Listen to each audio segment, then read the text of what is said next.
Hi, this is Jeff Belanger, and when I'm not out legend tripping or looking for ghosts, I'm listening to Unknown Origins Radio.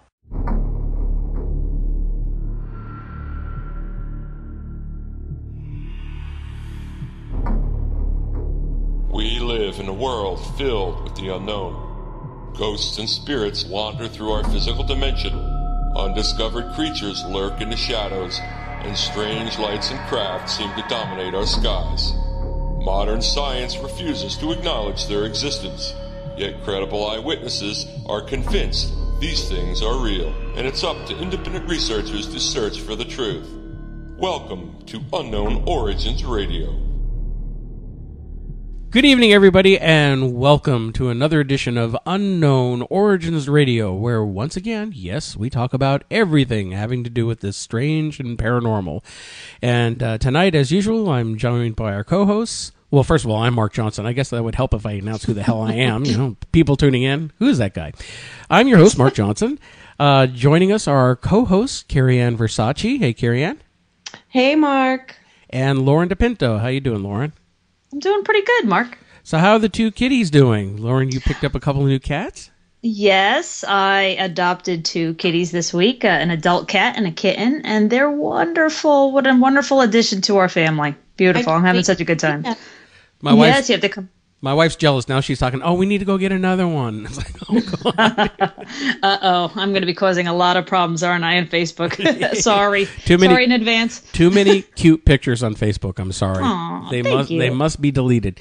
Anyway, we've got a wonderful show for everybody tonight. We got a fantastic guest. I'm really excited to announce him. But before we do, once again, we're going to be spending the next few shows leading up to into March to talk about, of course, you guessed it, Phenomenology 104. Woo-hoo! And what's it called this year? They're calling it Parapalooza. Yeah, Parapalooza. So tickets are now on sale. They've announced their full guest list. They've got everybody in the paranormal that's been invited to this event. So be sure to go to phenomevents.com. You can buy your tickets. It's March 22nd through the 25th. We are going to be there. Unknown Origins Radio will be there this year. Of course, it's my first year, but you two have, you had your debauched fun last year. That's a good way to put it. That's fun. Yeah, and I did want to say they added Chris Williams from Ghost Hunters International recently, so that's a big bonus for them this year. Mm-hmm. Lots of great guests. A lot of friends of our show here. Patrick and Burns and Marley Gibson are going to be on. John Zaffis is going to be on. Oh, my God. Who else? Chip Coffey is going to be there. Who else? Help me here. There's so many I can't remember. Chris Fleming, Aaron Stakers. Ben Hansen from Sci-Fi's Factor Faked. Yeah. So we're Jeff Ballinger, sure. Yep. So we're going to have a wonderful time. So be sure to get your tickets. Come on down. See us all in person. We're going to have a blast. I guarantee it. God. And scared. Oh, yeah. And scared. Yeah. You kind of forgot about them, don't you? Oh, my God. You can't forget about them. How can I forget about my scared? Well, anyway, getting into tonight's show, we have a great guest. We're really excited that he was able to come on. And I'm going to get right into introducing Mr. Cliff Barackman from the Animal Planet hit show, Finding Bigfoot. How are you doing tonight, Cliff? I'm doing great. Thanks for having me on. Well, thank you very much for coming on. We're really excited to have you here. And I have to admit, I'm an unabashed fan of the show. You last season you guys came in and just did 6 episodes, and now for this season they've picked you up for how many episodes this season? Well, let's see. Technically, I guess it's 11 if you count the California Bluff Creek 2-hour special as one episode. So we did that one, which aired on Halloween or the day before, I believe, and then we did 10 others, which will be airing all throughout the beginning of the year here for season 2. If there's one thing I want to complain about that you need to take back to the Animal Planet execs is, have them show when an episode airs, repeat it on Animal Planet. I missed that Bluff Creek episode. I heard how fantastic it was, and the experiences that especially Renee had, Miss Skeptic, who kind of had her eyes widen. A couple of things happened to her out there, and I missed it, and every time it's supposed to come on, I set my DVR and something happens and it doesn't tape. So to date, I have not yet seen it. And I'm so upset. Well, that's the curse of Bigfoot. Whenever there's electricity and Bigfoot are around together, something's wrong. Like the gin. The gin or the Men in Black who've been tormenting us lately. Now, Cliff, on being a radio show, I do have to ask the typical boring radio show questions, but, for a lot of our listeners who don't know much about your background, I was wondering if you could tell us, how did you get into investigating Bigfoot and Sasquatch? Well, I'll say that I was always interested in the subject. Since I was a little boy, I remember talking about Bigfoots when I was like 5 years old or something like that. And I've always kind of retained that quirky, eccentric sort of interest in everything monsters, as I was growing up. But it wasn't until I was in college, a few-hour break in between classes, and I would wander around through the library, kind of picking random books off the shelf, covering topics that I was interested in. And one day I stumbled into the anthropology section, and I pulled a book off the shelf that had a collection of scholarly papers written on the Sasquatch. Some of these papers, most of them, in fact, were written by cultural anthropologists, but several of them were written by physical anthropologists, most notably Grover Krantz. And so I started reading through that, and it really grabbed my interest, and then I spent the next week or two in the library, every chance I got, reading the thing that I could pull off the shelf. And it started occurring to me, like, not only are Bigfoots funny and quirky and weird and stuff that I've always loved, but they might be real biological creatures. So I started doing field work. And since then, I've just become utterly engrossed into the topic, and I'm drowning in it on a daily basis. Now, what is your background? You started getting into a lot of this in college, too. Do you have a background in anthropology, or...? No, I don't, actually. I've always been very, very interested in the physical sciences. For a while, I was a physics and astronomy major in college until I encountered Calculus 2, which kind of turned me off of that subject pretty quickly. I played around with marine biology because I used to work in fishing tackle stores and whatnot when I grew up in Southern California. I was fishing the islands and fishing tuna and stuff like that in Mexico and stuff. So I really enjoyed that. So I've always had a keen interest towards the physical sciences. I eventually landed in the music department, and I have a degree in jazz guitar, of all things. From there, awesome. I moved on, and even though I still do gigs, I played a jazz guitar duet around here in Portland, Oregon. We're called Mo Strings Attached. I play with another 7-string jazz guitarist, so it sounds like just about 5 of us playing, and there's just 2. So I do that sort of thing, but my professional life, I've taught elementary school for about 13, 14 years. Wow. Until the TV gig came up, because I found early on, I mean, all modesty aside, I'm pretty smart and bright and funny and all that other stuff. So, again, all modesty aside, if I may toot my own horn a bit, but I found that I'm not really, really excellent at anything, but I'm pretty darn good at most things. And, that's kind of the job description of an elementary school teacher where you're teaching multiple subjects. So that's what I've been doing professionally until the Animal Planet gig came up. Now, okay, I'm sorry. You go ahead and ask it, Lauren. I'm sorry. I have to, before we switch off the subject of it, teaching, you taught 4th grade? I've taught 4th, 5th, and 6th grade. Oh, my goodness. Now, what did your students think about your interests in Bigfoot? I mean, did you share that with them? Oh, of course. It's hard to hide, honestly. I tried to hide it for 1 year. I wasn't very successful, though, mostly because my principal was a little wary about it. But, she eventually came around, and, maybe eccentric, but I'm not a weirdo. So things kind of came around, and everything was okay. But the long and short of it is my students love it. I mean, whether they believe in Bigfoot or not. And really, the classroom is a microcosm of the American public. Everybody pretty much loves Bigfoot or has some interest, whether they believe the creatures are real or not. And it also has something to do with the way I run my classroom, because I found out in my classroom a long time ago that if I treated myself like a god, the students would too. And so I come in with this sort of like mock arrogance where, you've probably seen the Stephen Colbert show, the Colbert Report. Oh, yeah. You know how he treats himself like a god? That's very much the same way that I've always treated myself in my own classroom. And the students, like, for a couple of days, they go along with it, and they start realizing that I'm just doing it as a joke because I think it's funny. Right.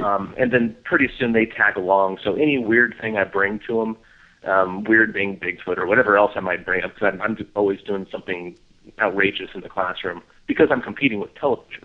And in order to keep the students' attention, I need to do that stuff. So whatever sort of off-the-wall thing I bring to them, they know it's going to be under that character that I run in my classroom, where I am this god in my classroom, and they should all, do anything I say. And that's the whole thing. So I think generally speaking, if you surveyed the 300 or 400 students I've had, or however many I've had over the last X number of years, all of them will remember me, and I'd probably be their favorite amongst at least half of them. So they love the Bigfoot thing. They just love me. Well, you're the cool teacher. I know. Where were you when I was in school? I don't know. I might have been in school. I don't know how old you are. Yeah. No, we're betting for the same team. Let's just say that. I'll go no further. But that's great. Oh my gosh. I wish that there were more teachers like you. Really. Because I have two small children, and some of their teachers that they've gone through, they're dry or they're so old that they really need to retire. I've always thought that if I'm not having a good time in the classroom, neither are my students. So I make darn sure that I'm having a great time in my classroom. Oh, that's fantastic. Now, Cliff, how you mentioned you've been teaching since you got the show gig. How did that happen? How did that come about for you? The gig, the Animal Planet show? Yes, with Finding Bigfoot. Basically, our production company, Ping Pong Productions, which is a great company. They do Destination Truth and a few others. I think they have like 4 or 5 shows in the air, if I remember right. So they're a great company. They pitched the show, and they got picked up by Animal Planet, and then they started looking for, Bigfooters, basically. And I've been running a pretty popular blog, I guess, and I have a website and whatever else. That's kind of a cache for storing data and that sort of thing. So they found me, basically. They found me and called me like a couple years ago, November, and they kind of courted me and asked me if I'd be interested. And, I was tentative because I was teaching and all that stuff. And so I sent them some clips. In the meantime, I'd done some Monster Quest. I did Monster Quest once, and I did that Bob Saget gig. And so there was some stuff of me on television. They took that stuff and they floated it by focus groups and whatever, and they called me back, many, many months later and asked me if I'd be interested in doing it. So, and of course, when an opportunity like that comes along, it's pretty hard to say no. Yeah. Because life is short, and the good news is we're all going to die. So and there's the good news. There's great news. That means you can make mistakes, and it won't be long until those mistakes don't matter anymore. Wow. I love that attitude. That's very cool. That's cool. Take a chance. Yeah, life is crazy, and mine seems to be particularly crazy, but life is crazy. So grab the bull by the horns, go for the ride, see what happens, because existence is beautiful. And so far, some of my biggest mistakes have given me the biggest blessings. And I'm not wise enough to know what's good for me, so I'm just kind of going along for the ride. See, now we have several friends of the shows that have been on several different television programs over the last couple of years, and we hear everything from good experiences to not quite so good experiences, and it's a tough industry to be in, especially when you're worried about you shot all these shows, now are people going to watch them, or what are the ratings going to be like? Do you find that when you guys are doing the show that you have a lot of that pressure in the background, either from the production company or the network, to either not to beef things up, but to affect how you're doing your investigations? Yes and no. I will say that when we're out on the road, as far as I'm concerned, and I think it's fair to say that no matter what I say on tonight's show, I can only speak for myself. So I can't speak for Bobo or Matt or Renee or anybody else.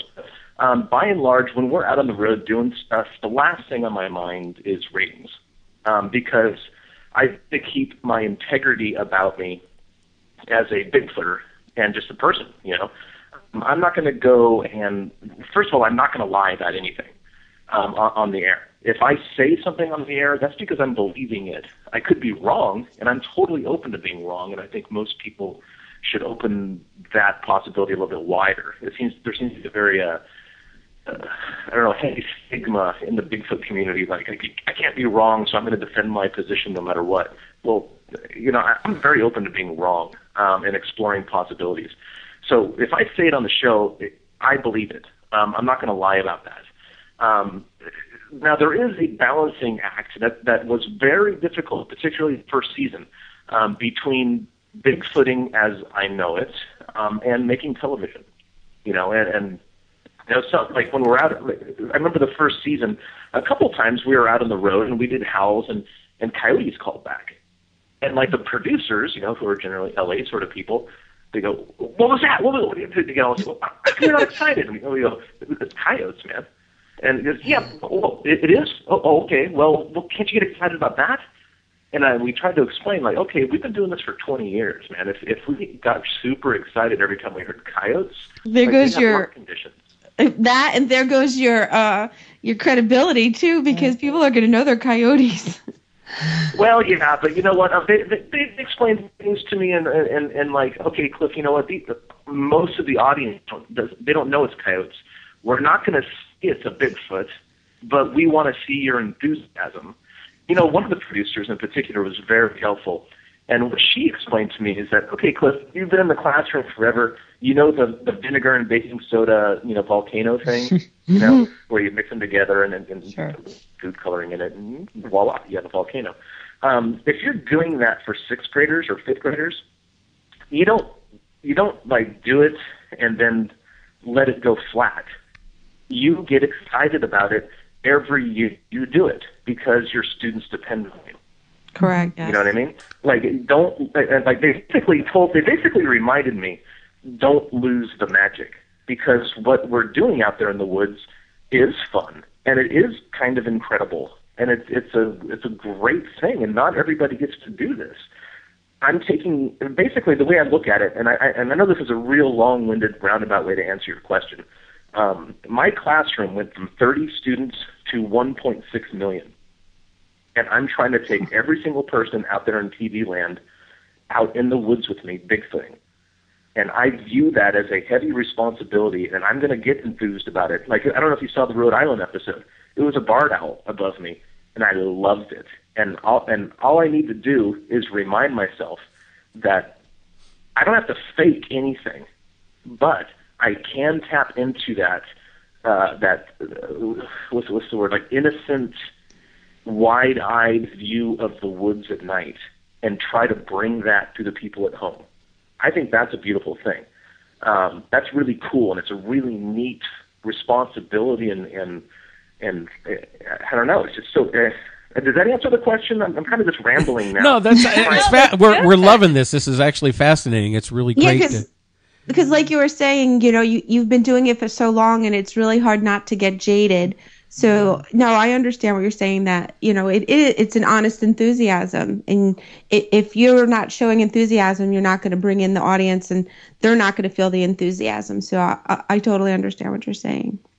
Right. When I'm out there, I kind of view it as I'm taking the producers Bigfooting, and they don't know any better. So let's get them excited. Let's get them loving this. And that's my job in a way, because I'm a Bigfooter. But that's not my job. My job is to make a TV show. And even though those things are sometimes hard to mix, there's a really cool gray area middle ground that both can meet at. And I think that's where the magic happens. And when there's a really, really cool moment on Finding Bigfoot, that's when we've reached that place. No. Fantastic. You're like the Anthony Robbins of the Bigfoot world. I love it. You're so positive and energetic and enthusiastic. I love it. Well, like I said earlier, we're all going to die. How do I want to spend my life? Yes, right. I mean? Good for you. And see, when you die, you come to us because exactly. We look for you. we're actually, if you may not know this, we're actually paranormal investigators. So we do ghost hunting as our end of it, and so we've had many of our own experiences, so we can relate. And we've actually been on a couple of our own shows that didn't quite have the best of experiences, but that's the nature of the beast sometimes. Now, I did have a question for you about the Bigfoot Field Research Organization. Did you ever work with the BFRO before Finding Bigfoot, or I know that they pushed that a lot for the show with Matt Moneymaker being the founder of the BFRO. I don't know, had you met Matt or Bobo or Renee, worked with any of them before the show? I've been friends with Bobo since about, 2004, 2005, I think, somewhere in there. And I think I met Matt sometime in the same time span. I was a member of the BFRO for a long time. I don't think I'm currently a member, but it doesn't really matter to me because I'm an independent Bigfoot investigator and more than happy and willing to work with anybody. I'm really not much of a joiner or anything like that. I mean, even political parties. I don't care. It's kind of like the Groucho Marx thing. Anybody who would have any club that would have me as a member, I wouldn't want to join. So I kind of take that route with everything. But yeah, I've known Matt and Bobo for quite some time.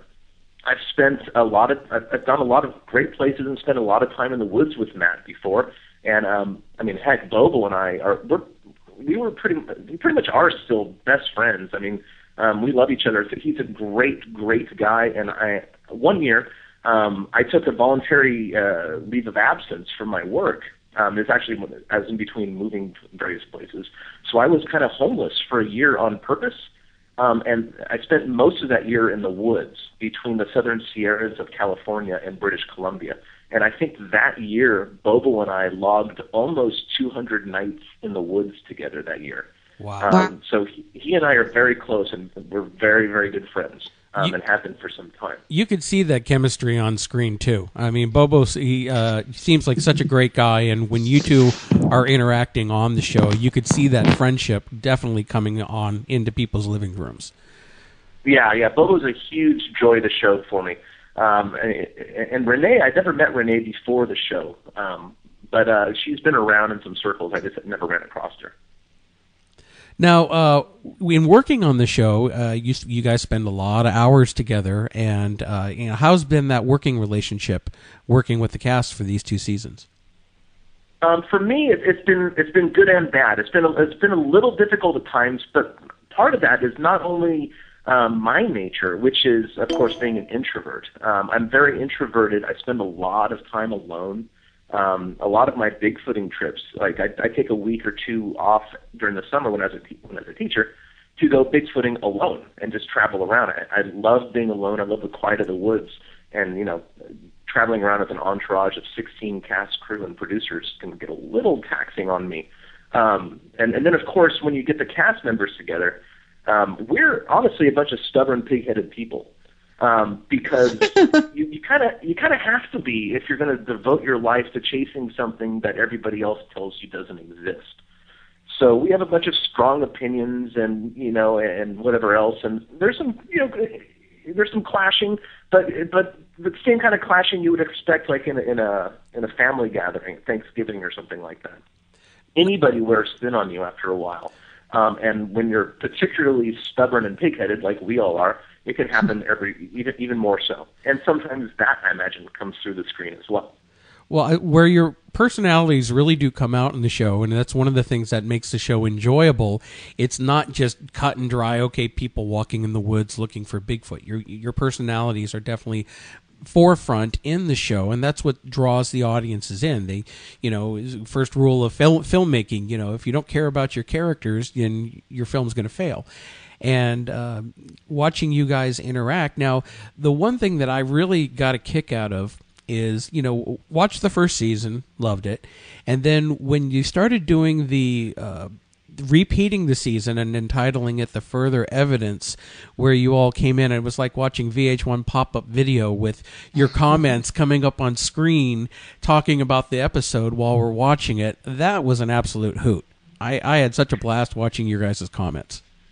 Yeah, I think that was great because that gave an opportunity for some character development. Because you're absolutely correct in that the show really isn't about Bigfoots. It's about these 4 weirdos that go look for Bigfoots, and that's really the clincher there. In fact, at the Animal Planet offices, they have a poster of finding Bigfoot. It says it's not about Bigfoot; it's about the people who look for them. And they're absolutely right. Yeah, I think that's a very, very well said, actually. I'll just end it there. Oh, thanks. Now, having said that, with working on this show, in all the years that you've been looking for Bigfoot, have you ever found Bigfoot, or have you ever found? I know we've seen you find some evidence on the show, but have you ever actually seen the creature? That's a great question. My answer is not a great answer. It's maybe. If I have seen a Bigfoot, it was actually on the North Carolina episode of Finding Bigfoot Season 1, where we investigated Mike Green's footage. One of those nights, it was actually the very, very first night expedition we ever attempted with the production company. I don't know if you recall or not, but there were these witnesses that came forward and said that they went to a spot and they had Bigfoots around them in camp and they were throwing rocks at their tent all night. Yes. We actually went to that spot, which was not easy to get to. It was a 4.5-hour walk if you took the trail, or about 45 minutes or an hour if you went off trail. So about, mile and a half, 2 miles in, off trail, which is the route we took with, an entourage of 2 camera guys, a sound person, a couple producers, a horde of witnesses, and whatever else.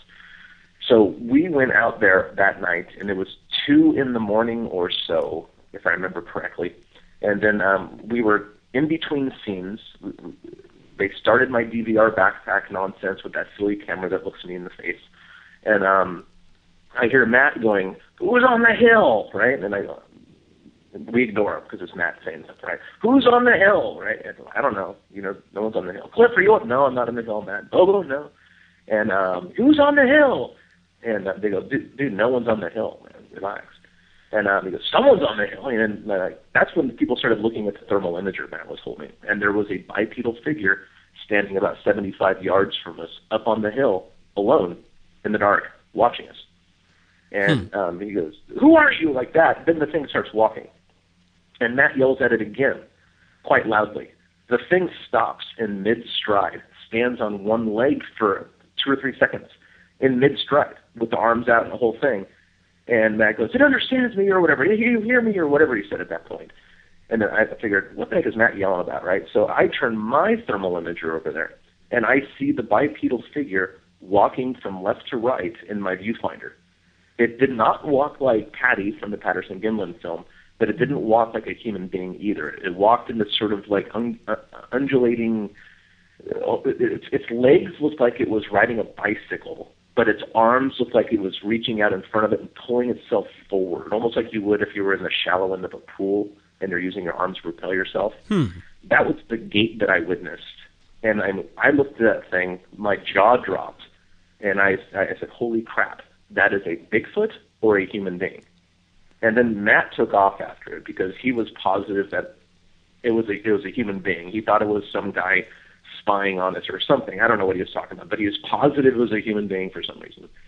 Even though Renee, Bobo, and I all say that it was one color from head to toe in the thermal imager.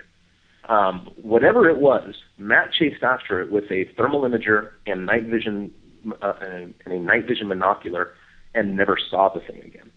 I paralleled the bottom of the ridge line thinking that maybe it would go over the hill and I'd get another chance to see it. I never saw it again. Whatever it was almost 2 miles off trail, 2 a.m, navigating a thickly wooded hillside without a light in the middle of Uwharrie National Forest, North Carolina.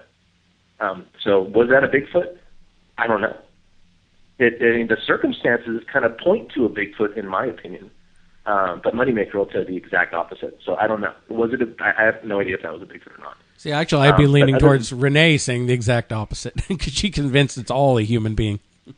Now, yeah.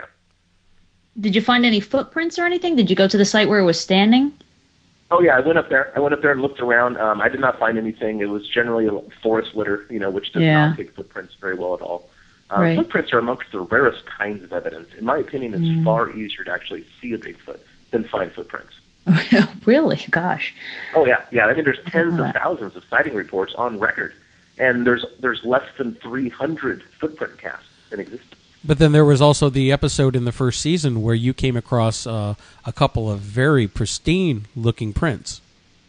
Yeah, those were quite interesting.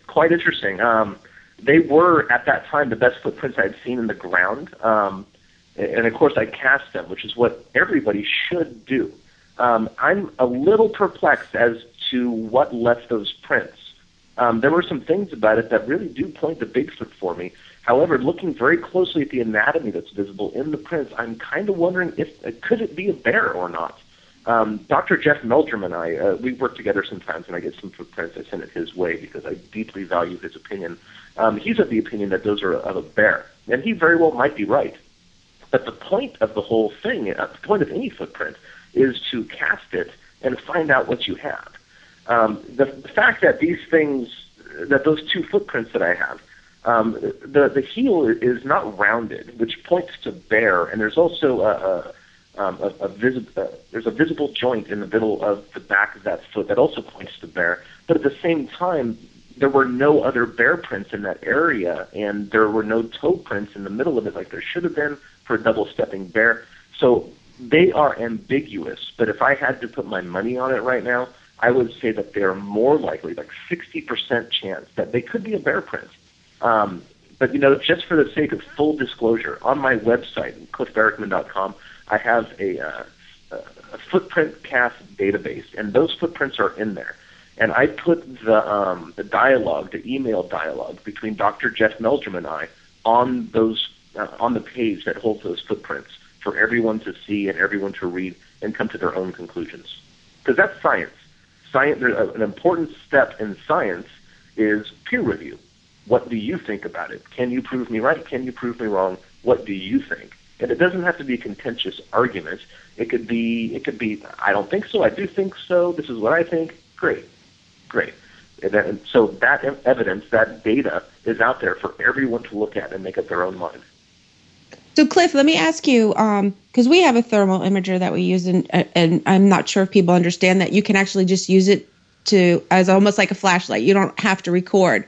Now, were you guys recording when you were doing this, or no, because you were walking through the woods on a trail? We generally are recording the entire time we're out there. That particular time when we saw that thing on the hill, Matt's recorder was not running, and he took off before anybody could turn it on. I think somebody caught up to him and managed to get it on while he was running through the woods or whatever. He's a very emotional guy, so he does what he thinks is right all the time, whether it is or not. And yours? My recorder was supposedly running, but for some reason it didn't start recording until the thing was a blip on the hill and it just went over. And I have no explanation for that. It's because it's extraterrestrial. There you go. That's right. Well, you know what it is? I mean, everyone's heard of Murphy's Law. I strongly suspect that Murphy was a Sasquatch. and here I thought Murphy was an optimist. Now, I heard a debate this week actually on a fellow radio show, and knowing you were coming on, I really wanted to ask what your opinion is, being now a professional Bigfoot hunter. What is your opinion on the idea that science is not going to accept this creature unless somebody kills one and brings in a body? Do you lean towards having that body brought in for science and killing one of these creatures, or what is your opinion on that? My opinion is that Sasquatches should not be killed, and as far as I'm concerned, for any reason. I think that killing a type specimen, that's what they're called, a type specimen, killing a type specimen of a Sasquatch is just generally kind of a rude idea. And I also think it's outdated, frankly. I think that's a very 19th century sort of Darwinistic idea. When Darwin was sailing to the Galapagos and whatnot, hey, that's a beautiful bird, let's kill it and find out what it is. Maybe that's suitable for earthworms or, small lizards or something like that. But I think that's totally and utterly inappropriate for any great ape. And mind you, when I say great ape, I mean the biological classification. And I include human beings in that. Human beings are primates. We do not have tails, and that makes us apes in the family of apes. A lot of people really get their hackles up about that. But it's a biological classification, and that's the way I use that. In fact, I don't think there's that big of a difference between us and the extant great apes as it is. They are intelligent, problem-solving, sentient, self-aware beings that have language capabilities. They just lack the anatomy to make the sounds. So actually, that sounds a lot more intelligent than a lot of the people I know. Well, yeah, that's why I'm kind of tongue in cheek, at those town hall meetings, and I say that Bigfoots are smarter than some of our next door neighbors, and that might actually be true. We don't know much about these things, and I think that, frankly, it would probably be a crime. Not at this point, because it's not really on the books unless you're in Skamania County, Washington. But I think it would be a moral crime to kill one and bring one in. Oh, yeah. It's a very antique idea, in my opinion. I think that, because here's the deal, Sasquatches are real. And because of that simple fact, that means that if you, academic acceptance of the species is inevitable. It will happen. There's no rush on that, right? And some trucker's going to roll one down, or somebody important is going to see one in video or something. So since academic acceptance, or quote-unquote discovery, if you want to call it that, I don't call it that, because you know what? North America didn't need discovery. Tens of thousands of people knew it was here. Just like tens of thousands of people know Bigfoots are real. They don't need discovering either. So whenever academic acceptance comes, you only get one first impression. Do we want the first impression of the Sasquatch on the American public to be a bloody corpse on a slab? Oh. Or do we want it to be extended video of a female Sasquatch interacting with its young? What would be better for the species? Well, obviously the answer is the video. And the video is not proof of anything. But, in my opinion, academic acceptance or discovery is not going to happen in a flash. There's going to be a rising tide of acceptance. More and more people will turn their head that way and start looking at the data instead of ignoring the data as they have been. And all you have to do is delve into the data, and before long, you're pretty convinced Bigfoots are real. Because you know what? None of those scientists have ever seen an atom either, but they're pretty sure atoms are real too, based on the data. And that's where I suggest academics look. Well, But I find it so ridiculous because, they're so rare. There may be only a handful, but let's kill one. I mean, what kind of logic is that? I mean, it's. Well, so many times I hear. I think, they might be in our own genus. I'm of the inclination to think that they are. We are Homo sapiens sapiens. That's our species name. Homo is the genus name. I strongly think that they're in our genus. I could be wrong. They could be something brand new for all I know. I don't know anything. But they show a lot of signs of being very, very human-like. And, the more human-like something is, the more of a crime it is to kill it. Let's not do that. I'm encouraging acceptance, academic acceptance based on data for the first time, and probably the most important time in all human history. I totally, completely agree with you. I mean, if there's these creatures, whatever they are, I mean, there's obviously thousands of them across not only the United States, but there's evidence that they exist almost worldwide. And, if these animals obviously have a social structure, there's been observations of families. The one video that you investigated, I believe was it Tim Green that had the what looked like the young baby Sasquatch up in the tree in New York? No, that was another. That was another video. New York baby video. That was the other, not Tim Green, the other video. And I've heard many other stories of people who've seen these as family units. There's the famous case of, I think I got the name right. Now I just got the connection. I'm laughing. Bobo. There was back in the 1800s, some miners or somebody captured what seemed to be a young Bigfoot. And they had about Jacko. Jacko, that was it, Jacko. 1888, outside of Yale, British Columbia. Yes, and Jacko, they kept him for a while. They studied him for a while, but it's funny that there's these academics kept this animal, and now we basically have no record of it. And supposedly Jacko died. Was he sent over to Europe or something and disappeared? Well, no one knows what happened to him. Apparently, he was held in a cage in Yale, British Columbia for a short time, and then he disappeared. Academics did not, in fact, hold him. It was the townspeople, like the railroad guys, who got him. And no one really knows what happened to him afterwards. However, a couple of Bigfooters, Chris Murphy and Tom Steenberg, they've done some work on this. They located the original Yale town because it's now been moved a little bit away from where the mill was, where the old town was. They've done a lot of sleuthing in that general area, so they know actually more about that situation than I do. There seems to have been a lot of interactions. Bigfoot stories go back with the white settlers or white people for a couple of hundred years, and of course the Native Americans have their tales that literally go back thousands of years. But we've talked to some other Bigfoot researchers on our show about, some of these famous cases like the Ape Canyon incident back in the 1920s, those miners who fought off what seems like a bunch of angry Bigfoots at night after shooting one. Albert Ostman's experiences of being captured by a Bigfoot family and living with it for almost for a few days before he was able to escape. Whether these stories are true or not, there's enough of the stories that seem to be based, in fact, that we've been dealing with these creatures for a long time. But here we are now in the 21st century. Mankind has, especially here in America, we've like exploded in our population, but yet there's still these isolated pockets out there in the continent and around the world where these things can still seem to exist and thrive. I would actually say that almost the converse is true. It's these isolated pockets in which humans live. There is a tremendous amount of land that, frankly, isn't thickly inhabited at all. Even in California, and correct me if I'm wrong, but California, I believe, has the most people out of all the 50 states.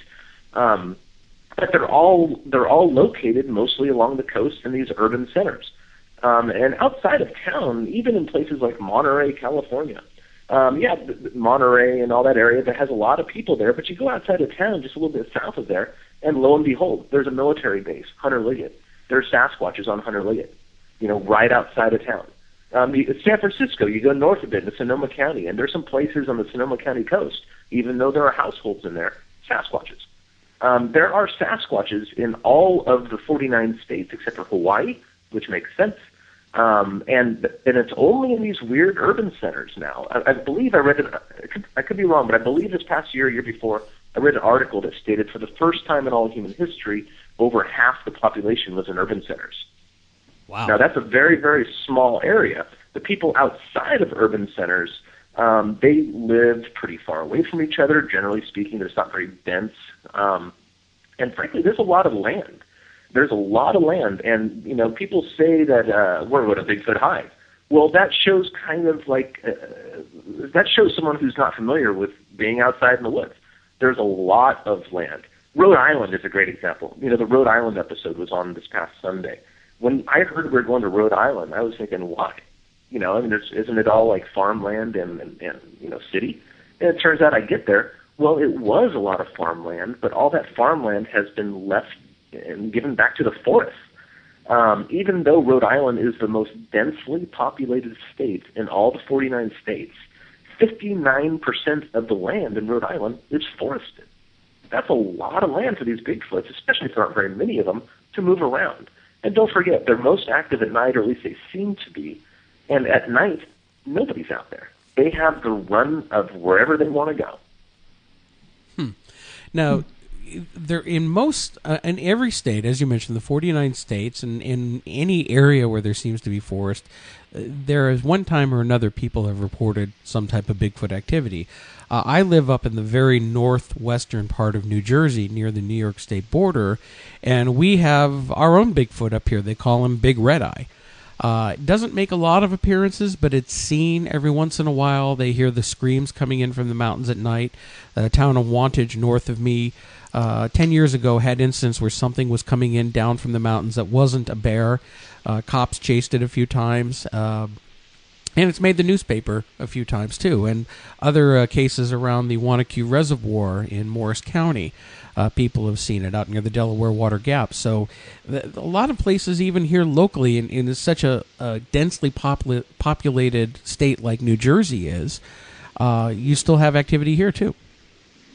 Yeah, that's correct. And Sasquatches just frankly don't need as much land as one would think, especially if they're just passing through an area.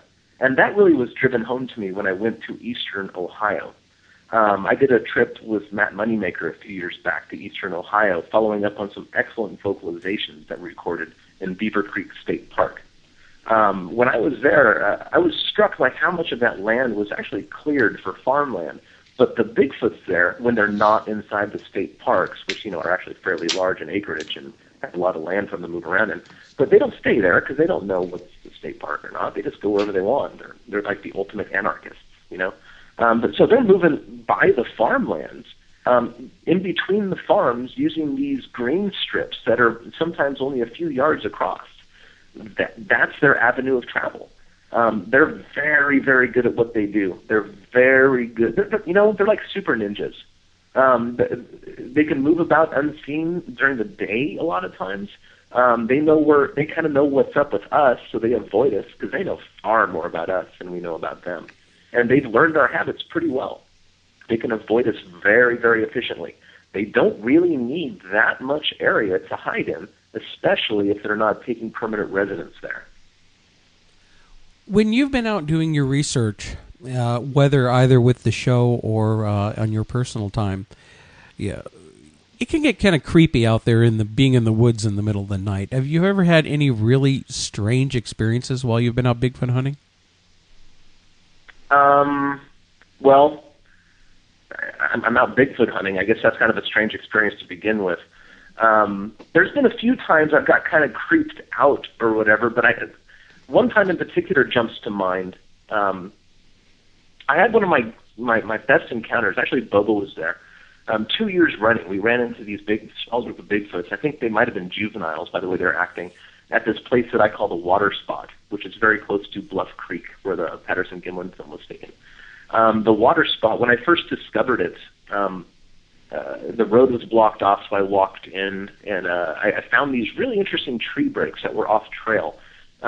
These particular tree breaks were found at a place along an animal trail, where the animal trail broke a 90-degree angle 4 times. And these tree breaks were located at the place where the animal trail changed directions. And in each case, the tree break was pointed in the direction of travel if you were traveling from this particular marsh to another particular marsh. And at the end of the animal trail, I found a 14.5-inch footprint. It was actually very compelling. And then when I found that, I was really excited. Like, oh man, this place has got it going on. They were here not too long ago. I'm going to spend the night here. And I was alone, I'm going to spend the night here, spend the next couple of days here looking around. I started going to my car, and about halfway back to my car, I was going to set up camp. I got really, really spooked, and I can't explain why. Maybe it's the infrasound thing. Maybe it's, I don't know what it was. Maybe it's just myself, some sort of feedback loop in my head. But I got really spooked, and I just couldn't stay there that night. I don't really have a good explanation for it, but that's the truth. And funny enough, I was about 3 miles away, 2 miles away, really, and spent the night there alone. And I had, 3 or 4 bears around me that night. So and I don't know what really was going on at the Water Spot, although the next year it turned out to be one of the best Bigfoot spots I've ever run across. So maybe that's what was going on. Now, you actually led into what I was going to ask you about with that, because what is your opinion on the theory of the whole infrasound, that these animals are able to produce this, inaudible sound that affects you physiologically? I mean, it hits something, with our perceptions that causes that nervousness to make you want to leave. I think it's a very interesting possibility, if not likelihood. They're certainly large enough to create very, very loud sounds, whether audible or not. And it seems, based on the experiences reported by witnesses and comparing those to the results of infrasonic frequency studies, it seems very, very likely that that's what's going on with Sasquatches. When you take a survey of mammals in general, or actually animals in general, that use infrasound for various purposes, you start finding that a lot of the things that they use those for would be useful to Sasquatches.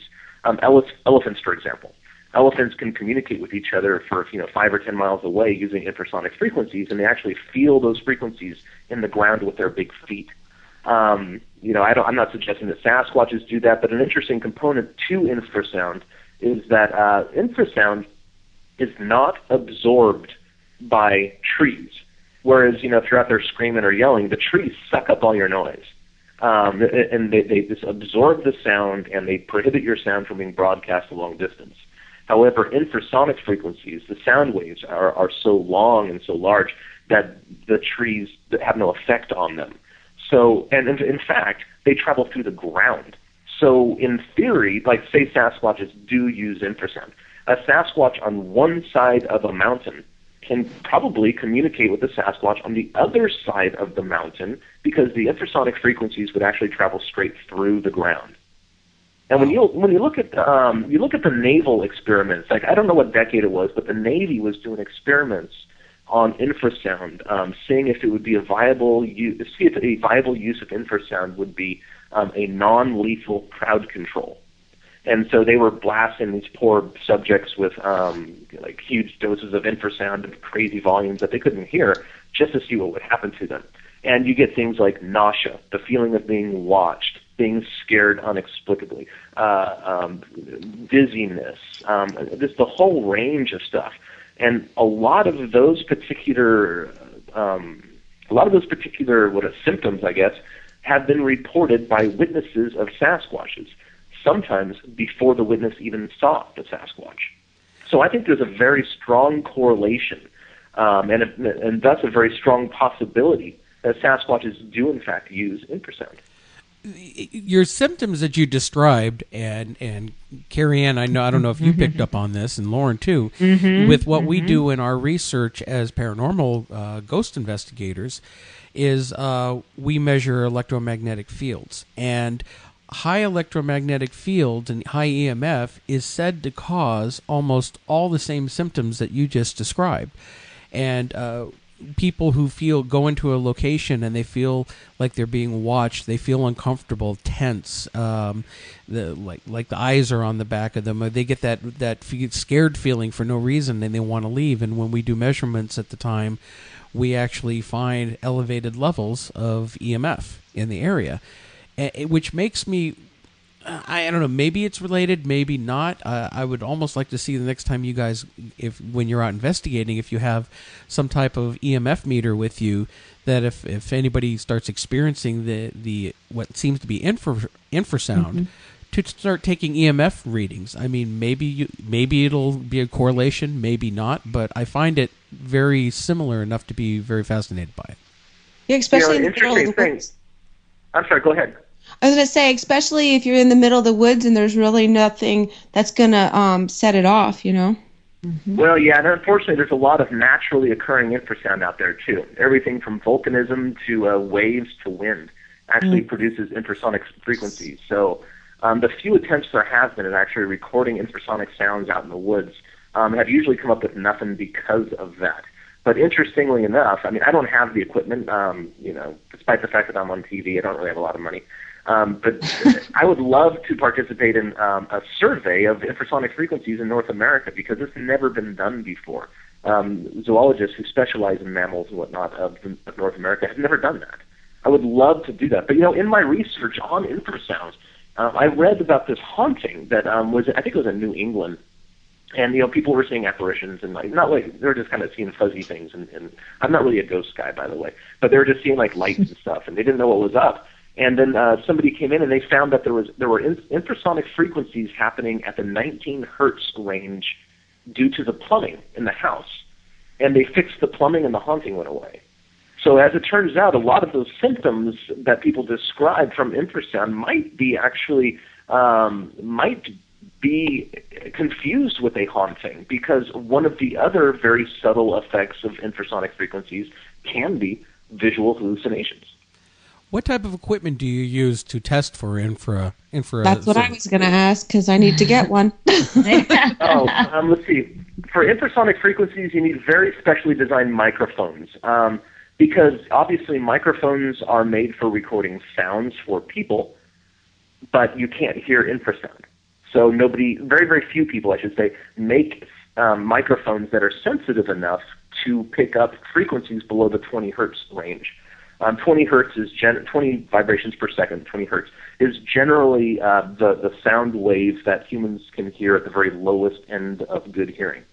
But there's a company called Earthworks. They make microphones, and that's what they use for elephant studies. they can record sounds down to about 2 hertz, which is phenomenally low. Now, then you also run into problems about the recording device itself, because, again, recording devices aren't really designed to record things that people cannot hear. But there are some specialty devices out there, and there's some great websites on people who study elephants and their use of infrasound, and they have suggestions for that particular kind of device. And, of course, listening to it can also be a problem because you can't hear it. And their solution to that is either get some extensive software to analyze it, or you can speed it up 5 or 10 times, and then thus like if you have a 10 hertz sound wave, if you speed it up 3 times fast, then it's a 30 hertz sound wave and you can hear it. Now, what I would be interested in is some type of meter that we could be able to measure the infrasound without actually having to hear it. So, hey, maybe we need to contact Bill Chappell or somebody to get on to building that. Giuliano. Just to see that it's present, not necessarily have to hear what it's saying. Like, I think I missed it, or you didn't say, what did they use that they figured it out that it was the plumbing? What was the device? I don't remember. I honestly don't remember. I was doing this research about 2 or 3 years ago, and that's just one of the tidbits that's stuck in my brain. As I said earlier before we went on air, I only have a limited amount of RAM. Okay, but you need to tap into something for us in the paranormal, which is pretty. Yeah, God knows I need an upgrade. John Keegan probably has something that does this. One of our investigators who's a mechanical engineer. He's really big into sound, so we're going to have to talk to him about this. Didn't he bring something on the USS Salem? Remember the microphones that he had? He brings stuff all the time. So I mean, that was, he's the techie. We need to have him explain it and talk to him. Cliff, we're coming up towards the end of the program, and I wanted to ask you, what's coming up next for Finding Bigfoot? What's the next week's show going to be about? Actually, it's going to be airing tonight, Sunday, at 10 p.m. tonight after our show, so everybody be sure to tune in. But where are you guys going this week? You know what? I'm a little confused on that. It's because the Animal Planet website currently has the next episode to be the one we did with Todd Standing outside of Calgary, Alberta, Canada. However, promos on last week's episode say that the next episode is Minnesota. So I don't really know what's going to be on.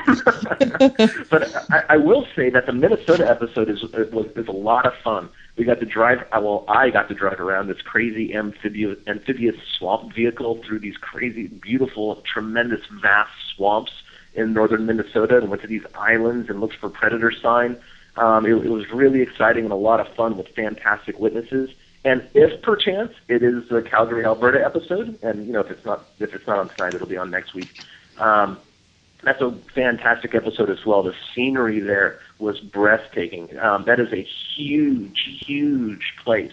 It was very difficult in this particular case to narrow down where the Sasquatches would be, because it's on the dry side, the east side of the mountains, and of course, Sasquatch sightings are strongly correlated with the amount of rainfall in a given area. So the dry side of the mountain would have less Sasquatch sightings than the wet side over British Columbia. And that was totally true. But we spoke to the Native American tribes there. They gave us advice. They gave us a blessing in order to see a Bigfoot if possible. It is going to be an epic, beautiful, fantastic episode. I would highly encourage everyone to check it out, mostly because it's a lot of fun. But definitely, if for no other reasons, just to see the various habitat that Sasquatches can actually inhabit. Awesome. And I also wanted to mention for our listeners that a very good friend of our program who's been on the show, Tim Stover Jr., also known as TCSJR Bigfoot, he was going to join us tonight. Unfortunately, something came up and he wasn't able to join us to talk to Cliff, but he will be appearing in an upcoming episode of Finding Bigfoot that you all filmed in Ohio. So we're really looking forward to seeing that, because we've talked to Tim about his experiences before in the past.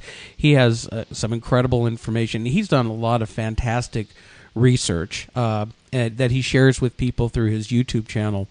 And go ahead, Cliff. We looked into his 1993 sighting, and by doing a recreation, even he learned something about his sighting that he didn't know before. It's pretty exciting. It's great.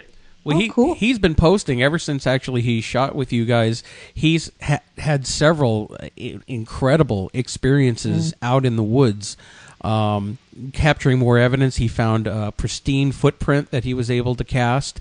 he caught the strange eye shine one night, and the odd thing about this video is there were two creatures standing about 8 feet tall watching him from the woods, and he had his thermal camera, and when he pointed the thermal in the woods, no heat signature whatsoever. But yet the camera, you could see the eyes blink and move as the heads turn. And then he went back the next day, and he, in broad daylight, to reshoot the area. There is absolutely nothing reflective there, no houses with lights, no cars. It was a really odd, strange experience. Now, I'm not going to say it's paranormal or 100% it was Bigfoot, but he's been capturing a lot of very fascinating things, and I really encourage people to visit his channel on YouTube at TCSJR Bigfoot. Cliff, it has been fantastic having you on the show tonight. I really enjoyed talking to you. I feel we could easily go another hour. You're a lot of fun to talk to. I wish I was a kid taking your elementary school class. Me too. Well, thank you so much for having me. I do appreciate it. Well, thanks again. And thank you, everybody, again, for tuning in to another episode here of Unknown Origins Radio, where you can hear us every Sunday evening at 8 p.m. Eastern Standard Time here on the Decadence Radio Network. And we sign off with our motivational quote of the week. You can't always control who walks into your life, but you can control which window you throw them out of. Have a great night, everybody. Bye-bye. Night.